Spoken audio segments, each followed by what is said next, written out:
Check.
Oh, okay.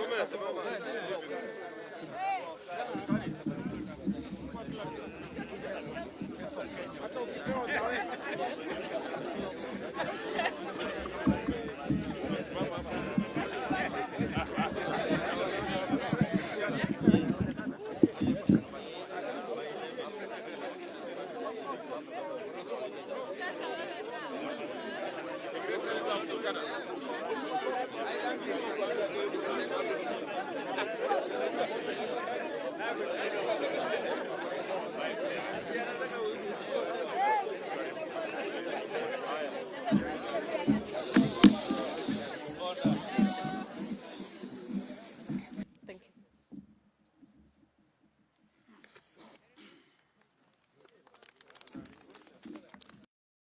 Yes, we continue with the statement. Breakdown of the rule of law. The state is pushing the country towards the collapse of the rule of law and emasculation of oversight of institutions. Worrisomely, we are witnessing the return of detention without trial through the misuse of the police and the criminal justice system, where individuals are held without the benefit of a judicial hearing. The courts should not allow themselves to be intimidated and weaponized for political purposes by the political actors in privileged positions. They should stand firm and uphold their independent constitutional mandate to uphold the rule of law and protect human rights. We urge the Chief Justice and the entire Judicial Service Commission to address this worrying trend and safeguard the independence of judiciary.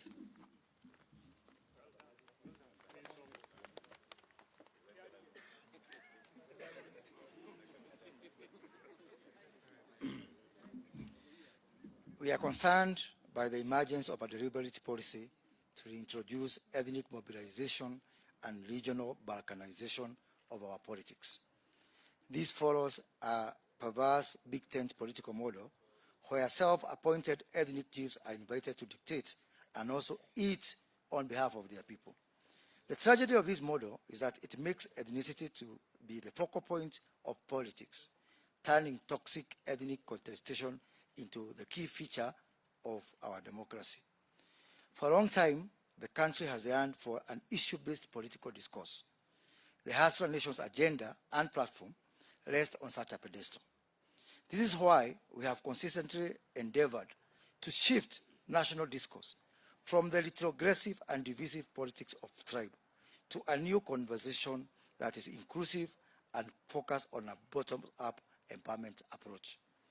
It is the only way to meaningfully harness the dividend of democratic governance and realize the promise of shared prosperity. We intend to broaden the base of participation and contribution to nation building and extend the reach of our prosperity.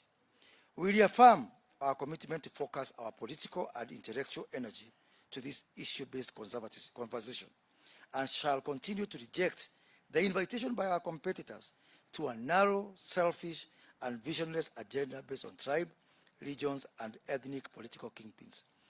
The Hustler Nation is about empowerment. It is not about power. It is about jobs, not about positions.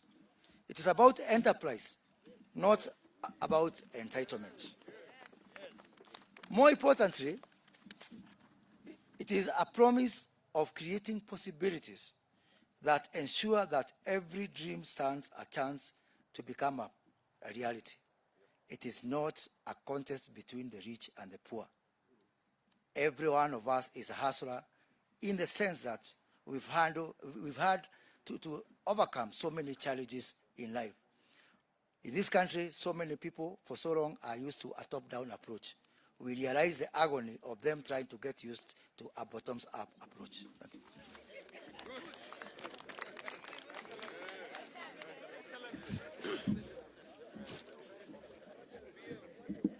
I'll read the final part in English and then allow two of our colleagues to speak in Swahili. Oh yeah, there's a part. Let me speak about BBI and the referendum. As leaders, we are in touch with the people on a continuous basis and with their needs and aspirations.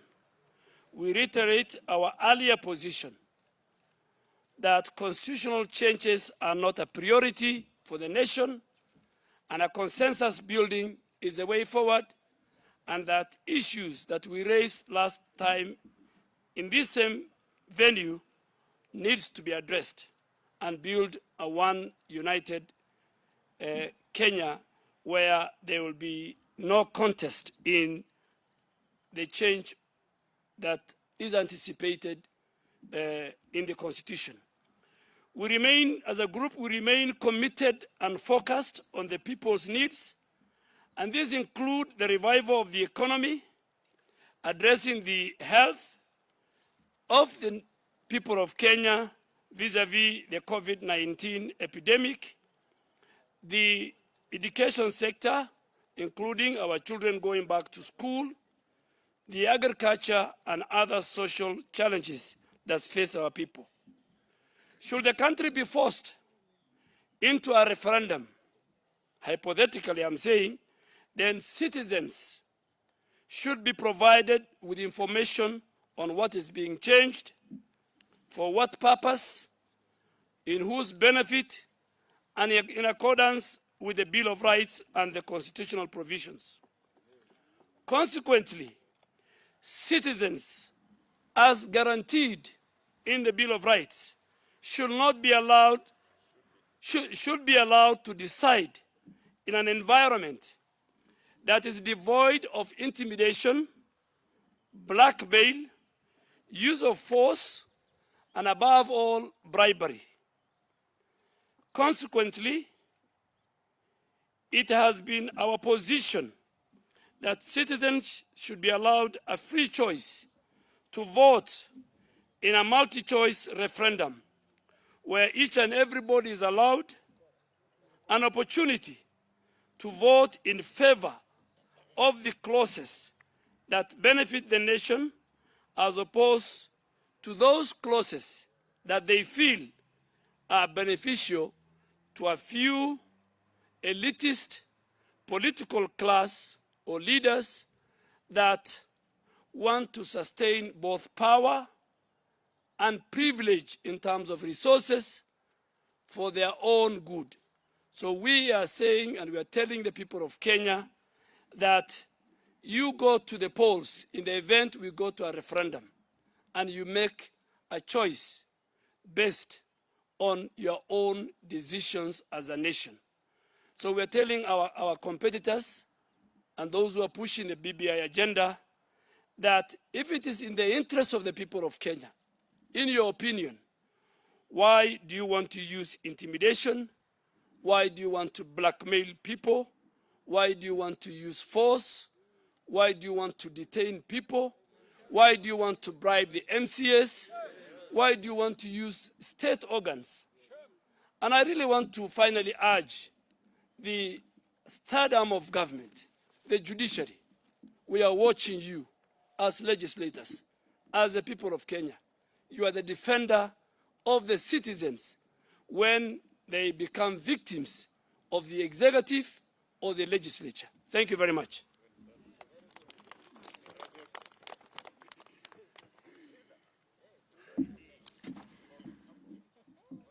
In conclusion, on our agenda today, as a caucus, we agreed to focus our energies in championing of pro-people bills.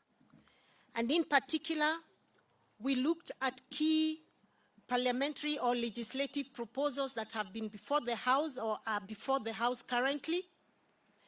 And we looked at the agriculture sector, where we noted that the AFA Act that was passed in 2013 did a great disservice to the agricultural sector in this country, because what it did was to amalgamate all the boards of the various parastatals into one big institution called AFA, that has therefore meant that there hasn't been real focus and real attention being paid on key issues affecting various farmers in different areas.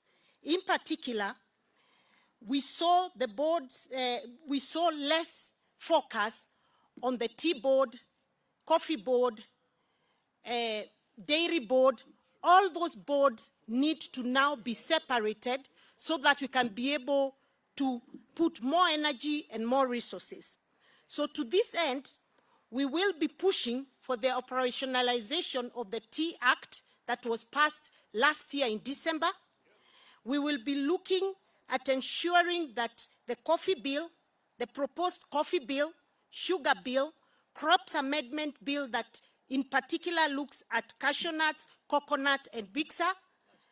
And we'll also be looking at Mira, which currently lacks legislation, and there's a problem of market linkages between the Mira farmers and the market within the country and out of the country.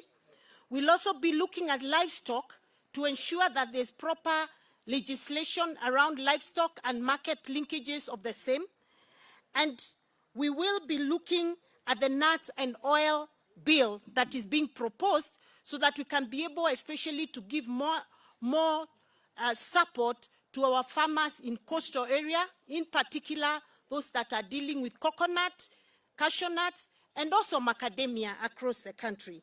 So those are some of the things that we'll be looking at going forward. And we have also discussed the whole issue of unemployment. And you know that as members of parliament, we believe that it is time to start thinking about using a bottom-up approach in the policies that we make as a nation. And we know that many people are challenging what is this whole narrative that we have for the hustler nation.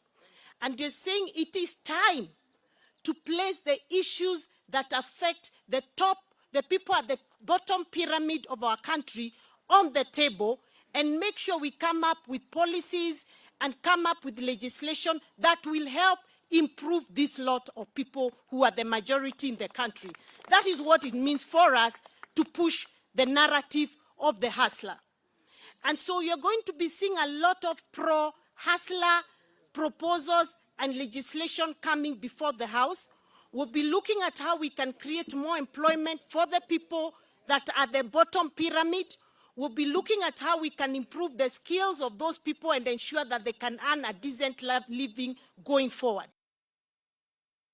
So that will be the most important agenda for us, and you'll expect that we'll use our numerical strength to make this happen, because we have the numbers, as you can see, and we are asking the rest of the members of parliament to support us in this critical agenda. In conclusion, as leaders from diverse backgrounds, we reaffirm our commitment to pursuing the peaceful coexistence of all our people, building on our national unity, revitalizing the economy, and promoting a democratic culture of issue-based politics. Thank you, ladies and gentlemen.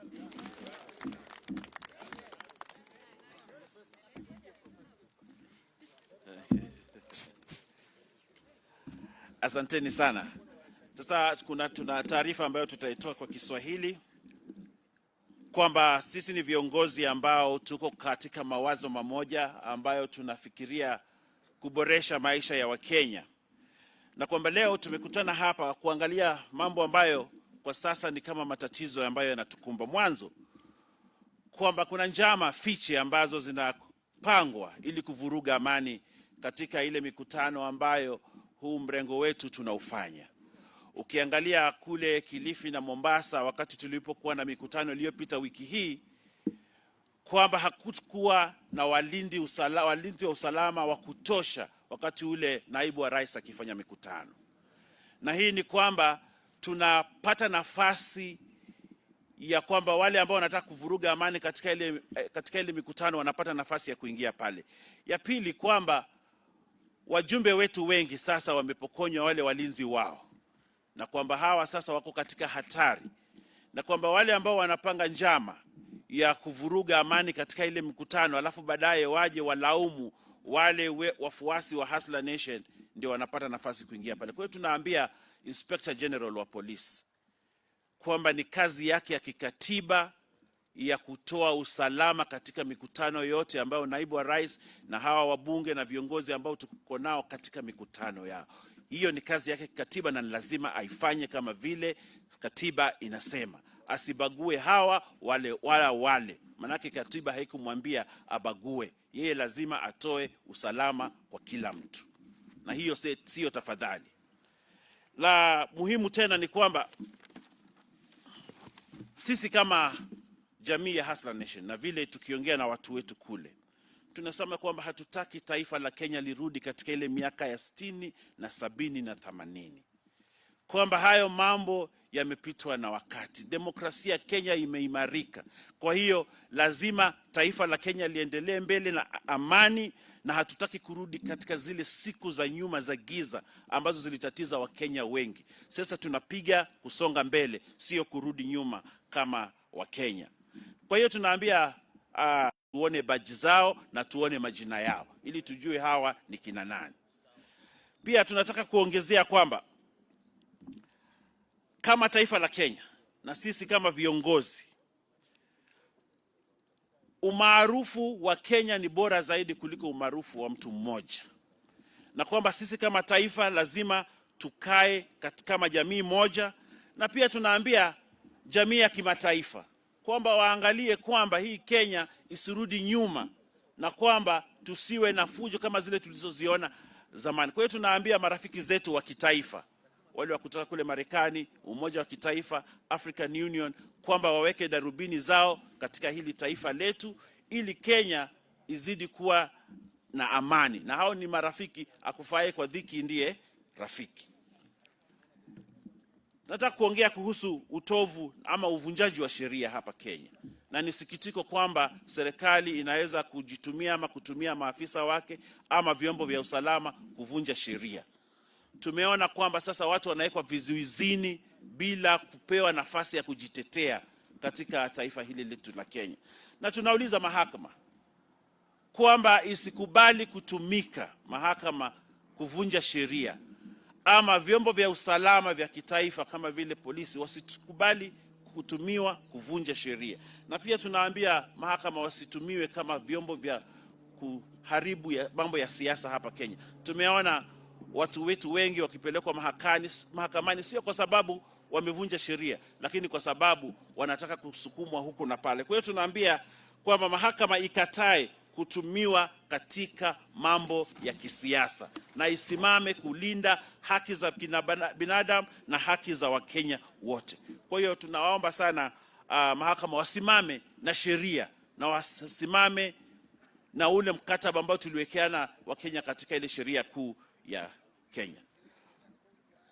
Jambo ambalo ni muhimu tena ni kwamba tumeona formations za kikabila, kwamba sasa hii Kenya inagawanywa kwa mikabila, kabila hili, kabila ile, na hiyo sisi tunaona kwamba inaashiria mambo mabaya tukiingia katika uchaguzi wa 2022, kwamba ukabila isiwe ndio ngao ya kutafuta uongozi hapa katika hili taifa la Kenya, na wale ambao wanatafuta ukabila kama nguzo yao ya kutafuta uongozi, tunawaombea washindwe katika jina la Yesu. Kwamba hili taifa la Kenya sasa sisi tunataka kumaliza mambo ya ukabila, tunataka kuangalia Mkenya kama Mkenya. Wakenya wale maskini ambao hawana nafasi wapewe nafasi ya kupanda juu, waendelee na maisha bora zaidi. Tumeona hapa Kenya watu walikuwa maskini wamepanda polepole mpaka wamefika pale sasa wanaheshimika na wametoka katika uchochole. Lakini tukitumia mambo ya ukabila tunatafuta nafasi kubwa za uongozi kwa watu kidogo na kuacha wale maelfu wa Kenya wakiwa pale chini. Kwa hiyo tunataka kusema kwamba sisi tunaona kwamba watu wote ni wa Kenya na sio watu wa kabila hili na wa kabila hili. Sisi tunataka kutoa watu katika umaskini na katika ule uchochole wapande pale juu, na hiyo ndio philosophy ya Hustler Nation. Na sisi tunasema kwamba Hustler Nation ni kwamba watu wawezeshwe, wale ambao wako chini wawezeshwe, wapande pale juu, sio wale ambao wanatafuta mamlaka kwa kupitia wale wa chini alafu baadaye waje wawaache pale chini. Sisi tunasema kwamba ni wakati wa kila Mkenya kupata nafasi ya kuboresha maisha yake, na hiyo ndio philosophy, na hilo ndio maneno ambayo sisi tunataka kuambia Wakenya, kwamba kila Mkenya ambaye yuko katika hili taifa ako na nafasi ya kupanda kutoka pale yuko apande juu na aendelee na maisha, sio kutengeza mamlaka na kupatia mamlaka watu kidogo ukifikiria kwamba umebadilisha taifa. Kwa hiyo nikimalizia, nataka kusema kwamba mambo ya BBI na referendum, priority ya Wakenya sasa ni kuboresha maisha yao, sio mambo ya BBI, na kwamba Wakenya wako na mambo mengi muhimu zaidi ya kuangalia: kukuza uchumi wao, kuhakikisha kwamba taifa linaenda vizuri, kuhakikisha kwamba mambo ya COVID tunapigana nayo na kupigana na umaskini, sio kuhusu mambo ya BBI. Lakini hata kama watalazimisha kwamba watu waangalie mambo ya BBI, tunasema kwamba Wakenya wapewe nafasi ya kujisomea wenyewe hii BBI, wajue ni nini ambacho watapigia kura katika ile BBI.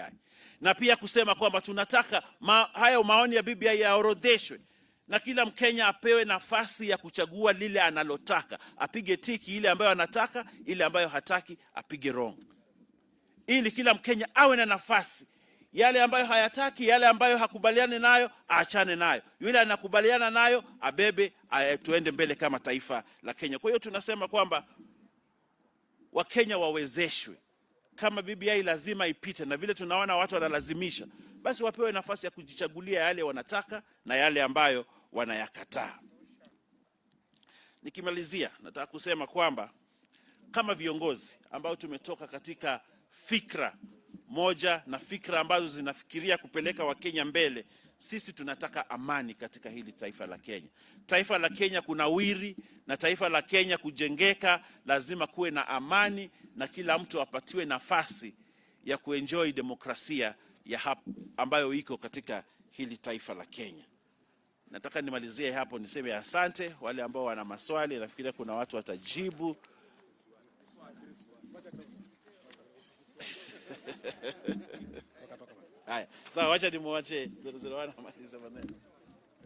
We also discuss the unfortunate utterances from one Junet Mohammed, bordering on incitement and hate speech against a person with disability. And these have been a trend, and we know and we have witnessed in our neighboring countries.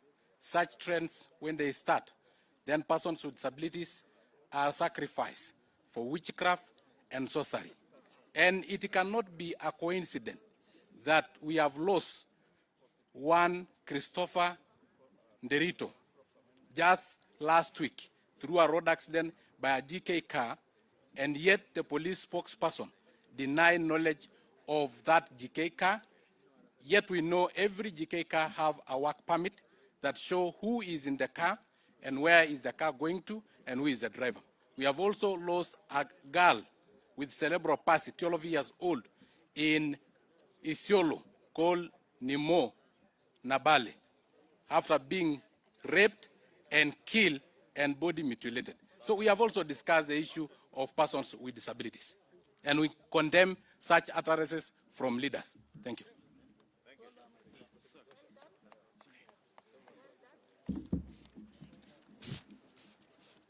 Nataka kumalizia kuhusu miswada ambayo inakuja katika bunge. Okay. You ready? What? Oh, tunataka kumalizia kuhusu miswada ambayo inakuja katika bunge la kitaifa. Oh, they're saying they don't have sound. What happened? Oh, okay. Sort.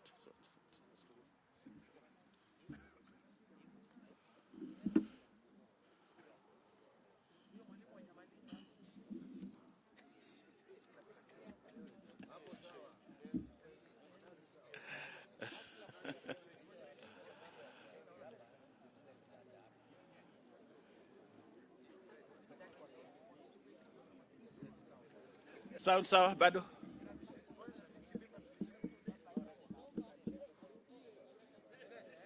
Nani huyo? Gani? Huyo?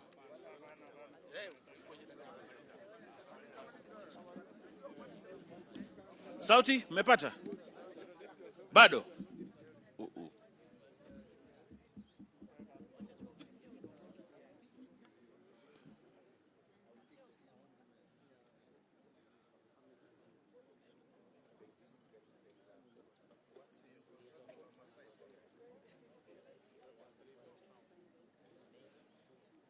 Bado?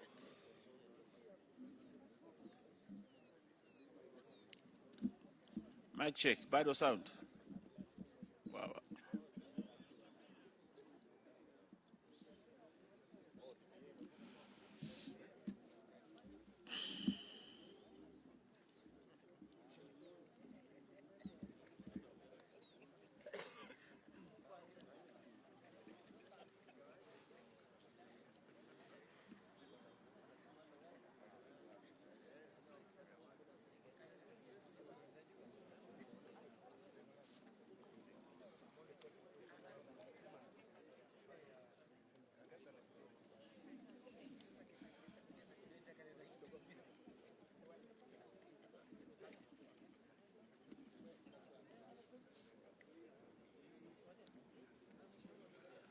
Sawa, haya sawa. Tunataka kuongea kuhusu miswada ambayo iko mbele ya bunge kwa sasa, miswada ambayo ni muhimu kwa Wakenya, ambayo sisi tunataka kupatia kipaumbele bunge likifunguliwa, na kwamba hawa wabunge ambao wako hapa watapatia support hii miswada. Mwanzo kuna ile T-Act ambayo kwa sasa ilitiwa sahihi, na tunaomba serikali kwa sasa ihakikishe kwamba wamefanyia operationalization ya T-Act kwa haraka sana, ili wale wakulima wa chai wapate manufaa ya ule mswada ambao ulipita pale bunge.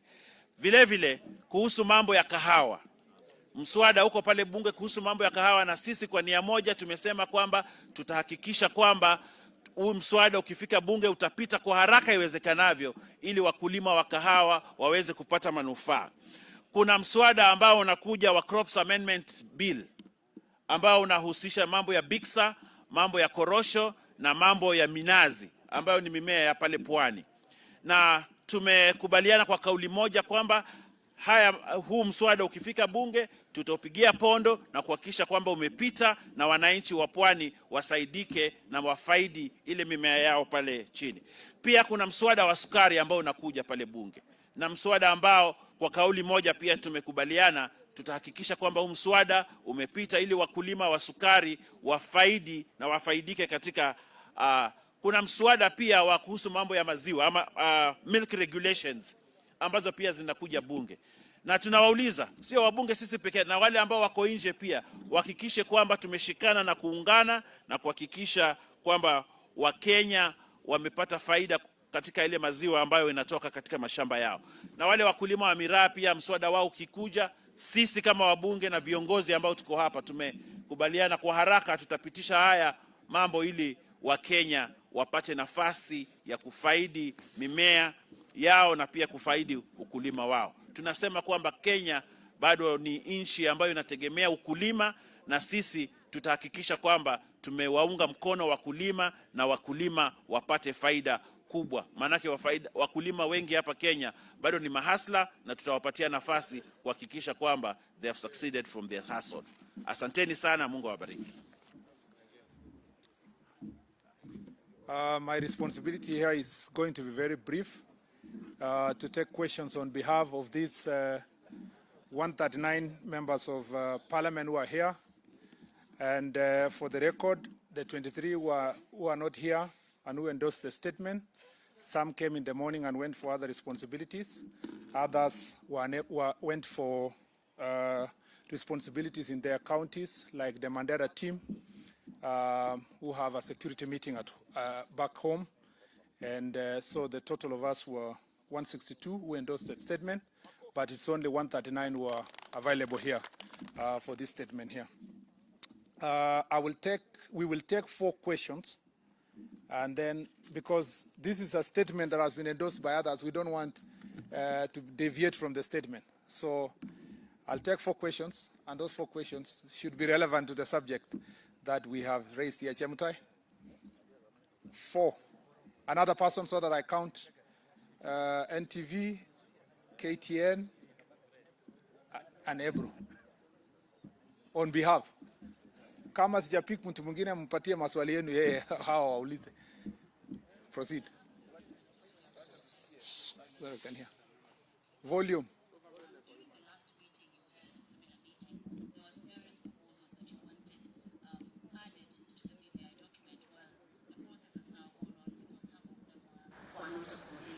And now with the process having moved to the assemblies, my question would have been to the Deputy President himself. What is your message to the county assemblies that are leaning towards you, the MCAs as they go to vote? Should they support it? Should they reject it, even as you continue to agitate for much for church finance? Thank you. Second question. Good afternoon, Majority. Good afternoon. Karibu. My name is Kevin Murray. Of course, we know you, Murray. Proceed. You seem to be popular behind here.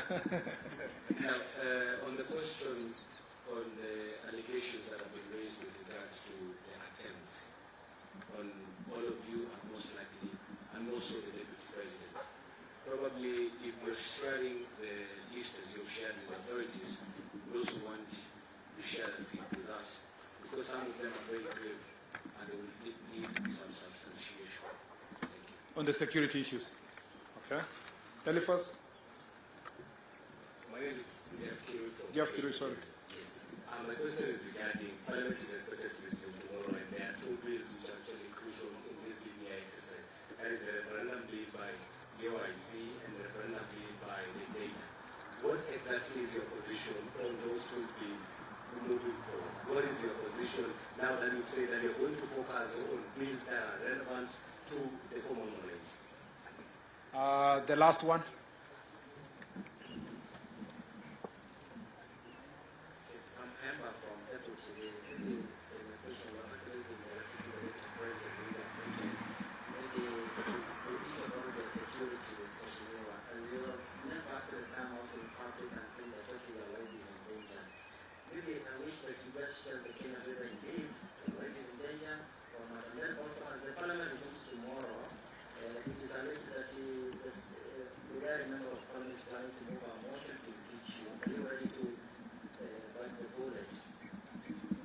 Okay, thank you. I will group these questions into 3.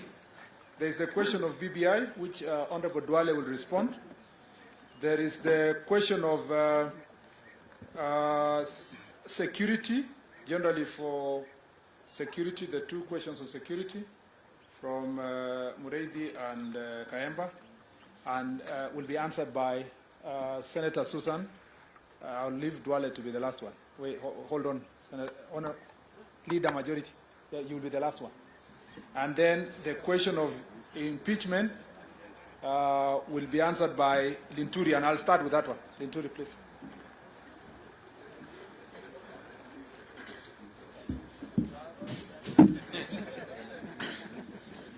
Yeah,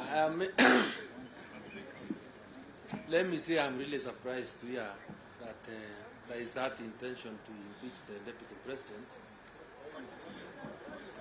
I'm saying I'm really surprised to hear that there is somebody who wants to bring an impeachment motion against the president.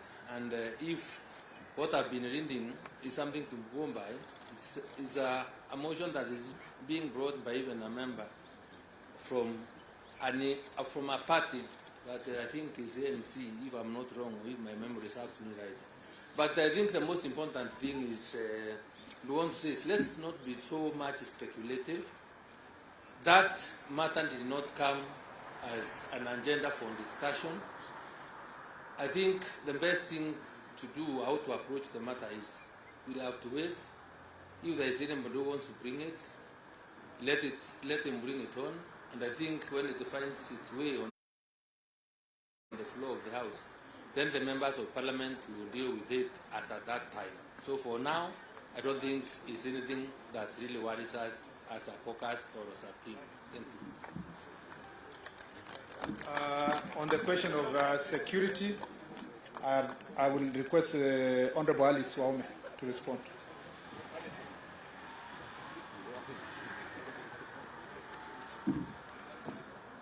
Members of the press, I have been asked to answer the question on security. You know, we have said in the statement that the members' security, many members of Parliament have had their security withdrawn. That, of course, answers to the vulnerability of members if we are going for meetings without security.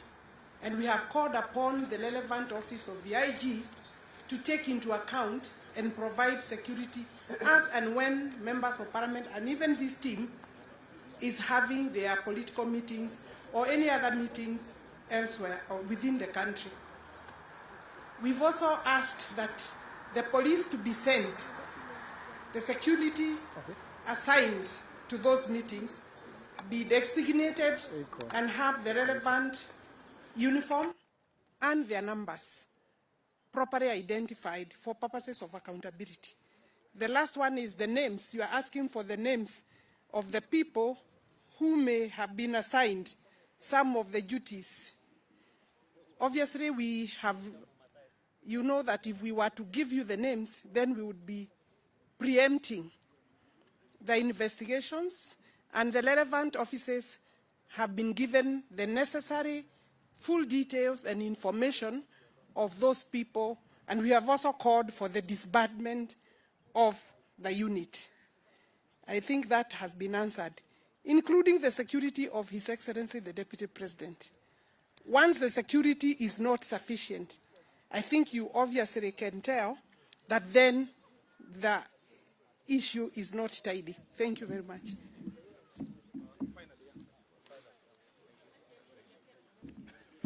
I have two issues, or three issues to answer. One, let me help my brother Linturi on the matter of impeachment. An impeachment of a deputy president, from my experience as a former leader of majority, who was there when Amos Kimunya was impeached, who was there when Moses Wetangula was impeached, who was there when Minister Kaimenyi survived. I was there when the process of impeaching Anne Waiguru was there. It's not a birthday party. It's not a walk in the path. And you look at the person who is driving this. You go dissect Ayub Savula. And then you understand that the carrier of the matter doesn't deserve a comment. But let me tell you for free. Let me tell you for free. And I want to tell them and dare them. I want to dare them. Let them not discuss the impeachment of the deputy president in bars, in funerals, in the apartments of their girlfriends. Let them bring it to the floor of the House, starting tomorrow, Tuesday, when the House resumes. So we dare them, whether, here We are telling them, all of them, the ODM, the ANC, the WIPA, the Kelewekes, please go sit somewhere, bring the impeachment. We are ready for you. On the issue of BBI, we said it's not our priority, it's not a priority for the country. We have said it that consensus is the root so that we don't have a divisive referendum that divides the country. But our competitors are the architects of ethnic mobilization, ethnic and regional balkanization. Their intention is to divide the country. And we are telling them, whether you bribe the MCS, whether you do it, ultimately, and that's why it's called a popular initiative under Article 250, I think, 1 of the Constitution. It is popular initiative because it belongs to the people. It doesn't belong to IBC, it doesn't belong to the MCS, and we are saying, if worst comes to the worst, give the people of Kenya their democratic right to choose from the menu that the people of Northern Kenya can choose, the people of Mount Kenya can choose, the people of Nairobi can choose, the people of the Rift and Western and Nyanza can choose.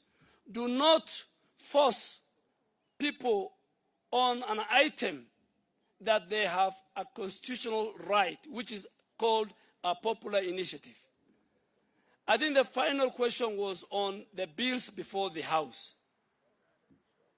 There are two bills before the House on referendum law. One is with the COIC, chaired by Honorable Kioni, and the other one is with the JLAC, chaired by Honorable Muturi Kigano. The Speaker made a communication that ultimately he doesn't want to have two parallel bills. So when we go back, that is a function of the House Business Committee, that's a function of the committees. When those bills come to the floor of the House, as a group, we will make our position known both in the second reading and in the third reading, in both houses. And I want to make it also very, very clear that this BBI should not be proposed. The proponents are in a dark room. Take it to the people. Explain to the people. And I was very, very shocked. Very shocked. And I want to challenge him, the former Prime Minister, lying openly that if BBI passes, Turkana County will get 20 million. I want to challenge him. 20 billion. I want to challenge him. There's mathematics, you know. I remember the little algebra I did when I was in school.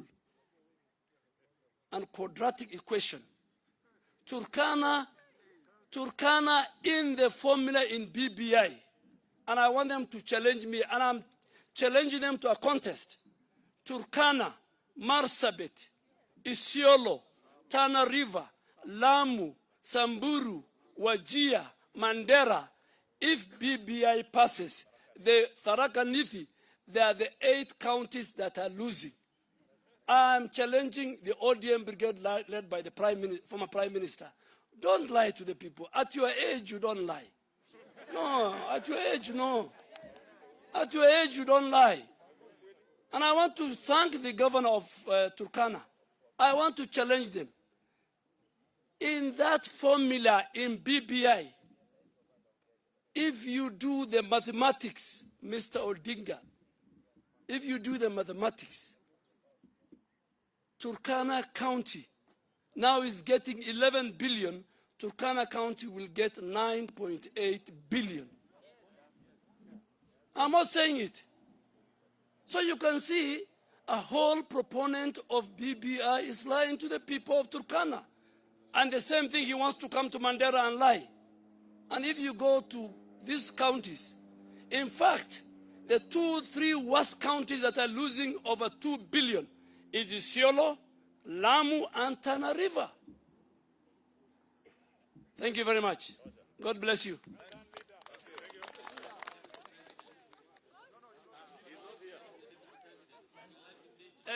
the Deputy President, his spokespeople have spoken. His life is not in danger, he is well and good. Hakuna watu wengi wa mkono.